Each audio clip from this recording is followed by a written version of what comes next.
Hello everyone, welcome to Learner Bee. इस video में हम लोग देखने वाले हैं क्लास 10th की जो इंग्लिश की सप्लीमेंट्री बुक है फुटप्रिंट विदाउट फीट का चैप्टर 4 क्वेश्चन ऑफ ट्रस्ट के question answers.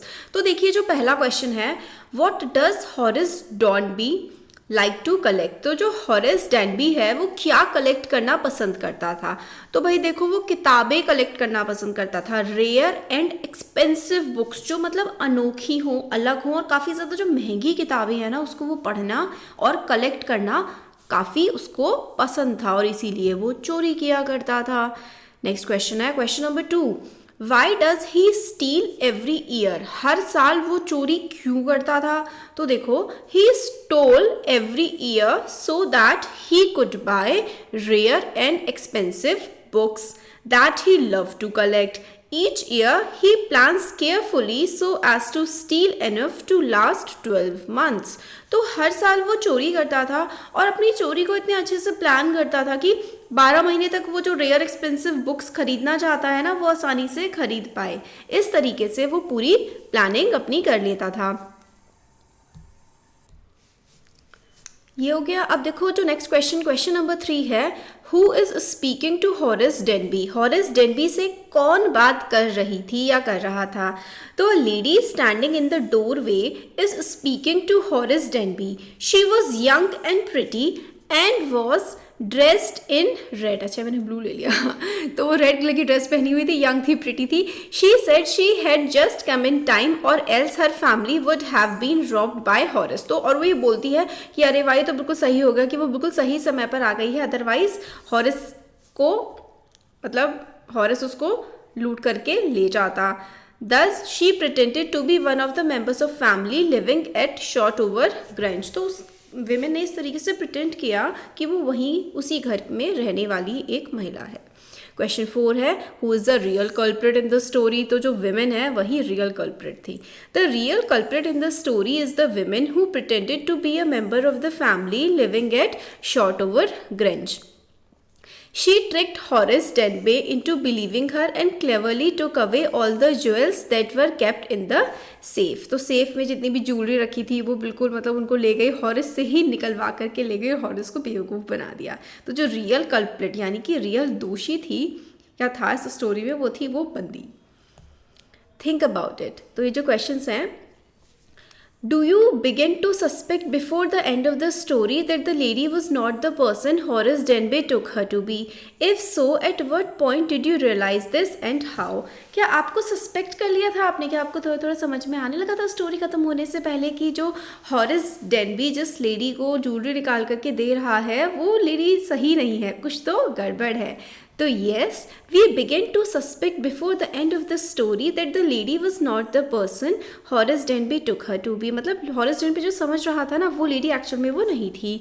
She was unusually calm on seeing Horace. वो मतलब एकदम से ये नहीं चोर चोर चिल्लाई नहीं या फिर पुलिस को उसने इन्फॉर्म नहीं किया, वो काफ़ी ज़्यादा काम थी हॉरेस को देखने के बाद भी। This seemed strange. ये चीज़ काफ़ी अजीब थी। When she did not call the police and instead asked Horace to take out all the jewels from the safe, even if it meant breaking it open. It seems suspicious. तो भाई उसने कहा कि ठीक है तोड़ के निकाल दो। अजीब सा suspicious, शक भरा लग रहा था। Moreover, it seemed highly unlikely that she would forget the number combination to open the safe. Therefore, it was evident before the story ended that the lady was not the person Horace had taken her to be. और वो अपने घर के ही safe का number भूल गई। ये सब तो काफ़ी ज़्यादा शक करने वाली चीज़ें थी। तो समझ में आ गया था पहले हमें थोड़ा थोड़ा कि भाई कुछ गड़बड़ तो है। क्वेश्चन नंबर 2 है, what are the subtle ways in which the lady manages to deceive Horace Denby into thinking she is the lady of the house? Why doesn't Horace suspect that something is wrong? तो कितने subtle way से किसने प्यार से उस lady ने manage कर लिया था हॉरेस को डिसीव करना, धोखा देना कि भाई वही लेडी ऑफ द हाउस है, वो इस घर की मालकिन है। और हॉरेस ने क्यों नहीं सस्पेक्ट किया, हॉरेस को क्यों नहीं लगा कि कुछ गड़बड़ है। तो देखो आंसर है इसका, her confident walk, her familiarity with the dog Sherry, her act of touching up her made-up and the ease with which she picks up a cigarette from the right place are enough to deceive anybody. Horace was too frightened to think properly, so he didn't suspect anything. Horace एक तो काफ़ी ज़्यादा डरा हुआ था, कुछ सोच नहीं पा रहा था. जिस तरीके से उस लेडी ने डॉग शेरी से बात की, टच किया, सिगरेट सही जगह से उठाई, भाई कोई भी डिसीव हो जाता, कोई भी धोखा खा सकता था इस तरीके से. क्वेश्चन नंबर 3 है, Horace Denby was good and respectable but not completely honest. Horace Denby अच्छा था, लोग रिस्पेक्ट करते थे, बट पूरी तरीके से वो ईमानदार नहीं था. Why do you think this description is apt for Horace. आपको क्यों लगता है कि ये जो हमने डिस्क्राइब किया है कि अच्छा था, रिस्पेक्टेबल था, बट ऑनेस्ट नहीं था, ये एप्ट है, ये डिस्क्रिप्शन उसके लिए बिल्कुल सही क्यों है. Why can't he be categorised as typical thief. आप उसको बिल्कुल एक पक्का थीफ या पक्का चोर ही क्यों कैटेगराइज नहीं कर सकते हम. तो देखो इसका आंसर ये है कि Horace habits were not typical of a thief. He was fond of books. उसको किताबें पढ़ने का काफ़ी शौक था.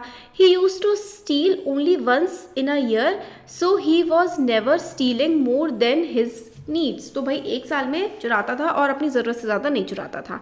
However an act of theft is still a crime no matter how well a thieves behaves. तो भाई जो गलत है वो गलत है, चाहे थीफ कितना भी अच्छा बिहेव करे, इससे कोई फर्क नहीं पड़ता, बट जो चीज़ गलत है वो गलत ही होती है.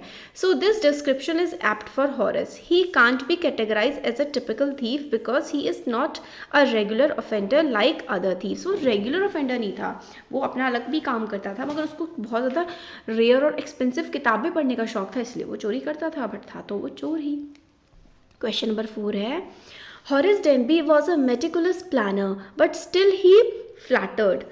Where did he go wrong and why. वो मेटिकुलस प्लानर था, तो हेयर जो ये डेनबी था ये मेटिकुलस मतलब बहुत अच्छे से प्लानिंग करता था, बट कहाँ से गड़बड़ हो गई. तो इसका आंसर है Horace Danby fail to get enough information about the real occupants of the house. मतलब रियल ऑक्यूपेंट्स, एक्चुअल में उस घर में कौन रहते हैं, इनके बारे में हॉरेस ने ज़्यादा इन्फॉर्मेशन नहीं ली थी.